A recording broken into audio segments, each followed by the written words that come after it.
大家好，我是大军。武则天，中国历史上唯一一位女皇。在长达2000年的封建社会中只有她能以女子的身份登上帝位，足见这位神奇女子的魄力和手段。我们都知道，武则天归去后留下的是一块无字碑，因为她不知道如何书写自己的功绩。想来这武则天真是有大智慧之人。她知道这个时代的人评论自己一定有历史的局限性，不如放到千年之后，让后人来点评自己的功过是非。从这一点来看武则天不愧为中国历史上唯一的女帝。我们都知道，武则天墓在乾陵，和唐高宗李治合葬。乾陵是陕西关中地区的唐18陵之一，位于梁山之上。很多人好奇武则天葬在梁山上，那还不得被梁山好汉给挖没了其实此梁山非彼梁山。水浒传中的梁山位于山东省济宁市境内，而武则天所埋葬的梁山在陕西省咸阳市境内。唐朝时期国力雄厚，万国来朝，各种稀世珍宝不计其数，这一点所有人都知道。因此盗墓贼们对唐朝的墓室也是垂涎欲滴，尤其是对于这个皇室墓地。在唐朝的18陵当中有17个陵墓都被盗墓贼是洗劫一空，唯一没有被盗的就是这武则天的乾陵。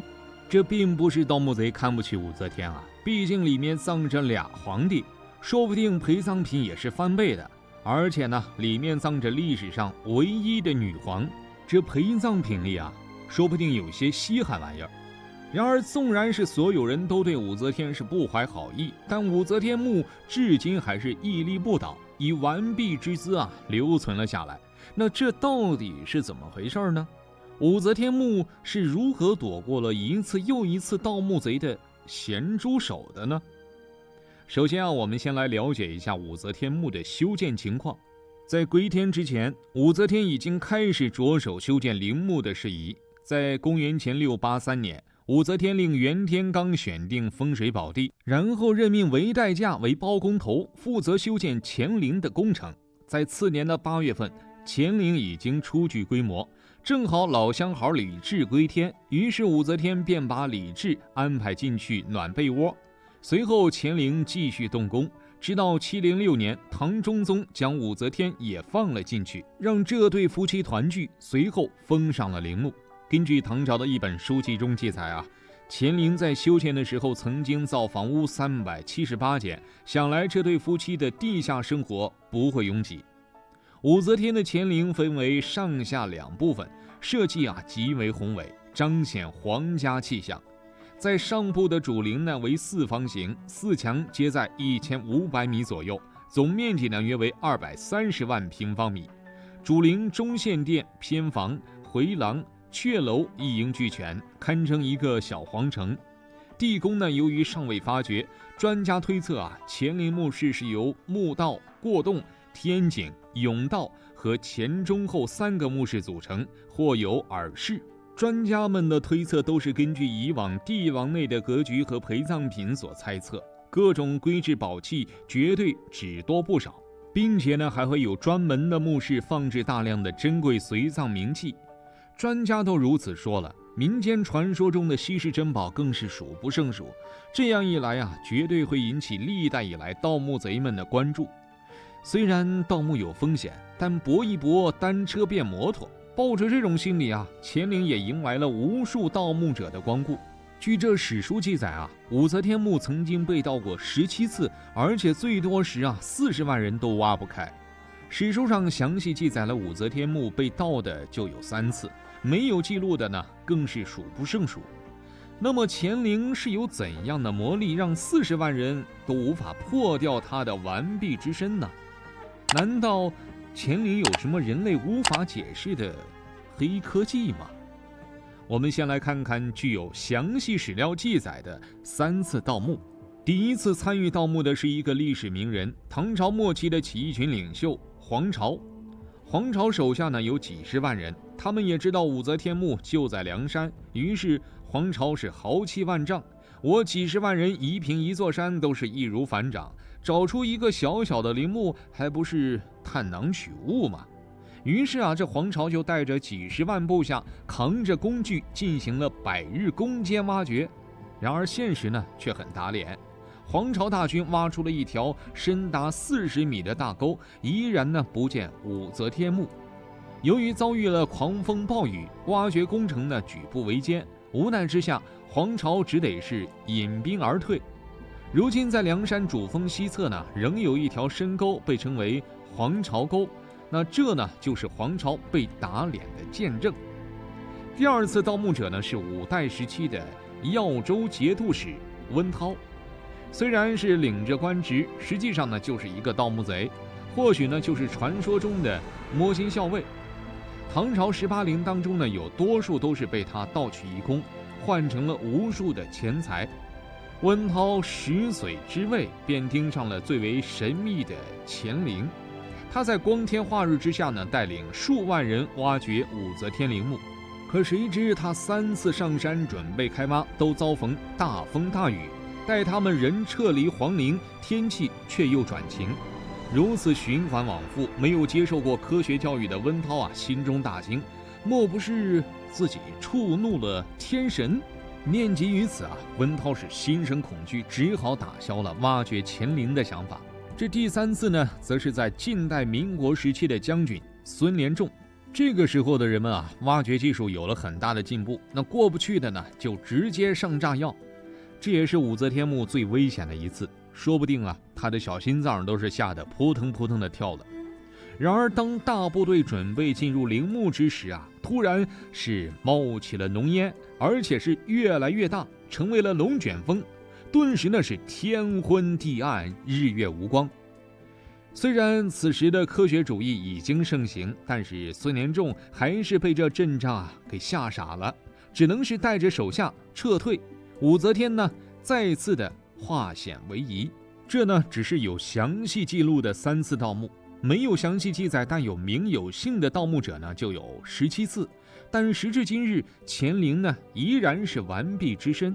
很多人都纳闷了，这到底是为什么呢？难道真的有上苍保佑吗？或许这一切都要归功于一个人，那就是为乾陵看风水的袁天罡。相传呢，唐高宗登基不久，就命当时一位高人选一块风水宝地作为陵墓。此人呢，便是当时闻名天下的星象专家袁天罡。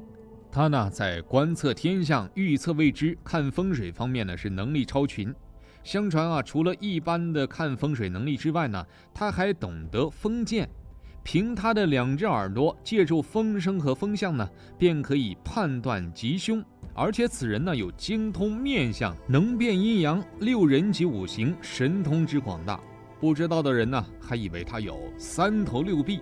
袁天罡接到高宗的旨意后，历经749天寻遍中华大地，却毫无所获。就在这天晚上袁天罡夜观星象时，发现一处地方是紫气冲天，且与北斗七星遥遥呼应。这时他发现远方的一座山上呢冒着紫气，他便寻访来到了山顶，并在上面呢放了1枚铜钱，就此离开。此山呢便是现在乾陵的所在地。据说呢，这袁天罡认为铜钱放置处为阴阳相合之处，此乃100年难遇的风水宝地。后来经发现此处便是梁山。梁山呢由3座山峰组成，最北峰最高，南面的2座峰略低，因而3峰交错，形成东西对峙的格局。远远望去呢，整座梁山犹如一个仰卧的女性身体。北峰呢犹如女性的头部，而南部2峰犹如女性的胸部，因此呢民间也有称其为奶头山。另外呢，梁山的一处峡谷犹如女性的纤纤玉腿，期间呢有瀑布飞流直下，可谓是风水景色绝佳。袁天罡选定此处后并回京复命，上报当时的皇帝高宗。据说呢，袁天罡认为梁山独特的地貌和女性是十分的契合，故而武则天就选定此处作为自己100年之后的皇陵。正是由于袁天罡所选之处为天地之间难得的风水宝地，因此呢，有恶人来犯时便会出现各种天象，惊走盗墓贼。这就是乾陵至今未被破坏的原因。当然了，以上说法或许有真，但估计有8分呢是人们添油加醋流传下来的。实际上呢，修建乾陵正值唐朝繁盛时期，国力雄厚，财力充盈，因而呢，园林规模宏大，且依据山地地形的优势，更是坚不可摧。地宫设立在梁山山体的内部，通过大量的人工在梁山半山腰开凿打洞的方式建造而成。这样的建造方式结合其山体的地理优势，有效地阻止了盗墓贼的入侵。而且呢，当时在开凿地宫之时从山体挖掘出来的山石都是刻意运到很远的地方才弃置的。这样呢，盗墓贼是很难通过碎石来寻找墓地的入口，也算是煞费苦心了。此外呢，为了保证陵墓的安全，在墓地修建完成之后，建造者呢还将墓地入口之处是恢复了原貌，去掉一切人工痕迹，并对墓道口呢进行了加固处理，用2000多块大石封土，并用白铁浇灌，可谓是固若金汤。在这种设计之下呢，墓口本就极难寻找，即便是侥幸找到，面对如此浩大的工程，盗墓贼也只能是望洋兴叹。武则天墓的现世是直到1958年，几个农民在放炮炸石头的时候无意间炸出的墓道口。1960年5月12日，墓道契实全部披露，挖掘情况与《旧唐书·严善思传》乾陵悬阙，其门以石闭塞，其石缝隙，铸铁已固其中的记载相同，果然是非一般人可触碰。虽然按照当时的条件，人们也能够强行的进行挖掘，但周总理认为强行挖掘会损害其中的文物，便做出了我们不能把好事做完，此事呢可以留作后人来完成的批示。于是呢，乾陵至今依然保存完整。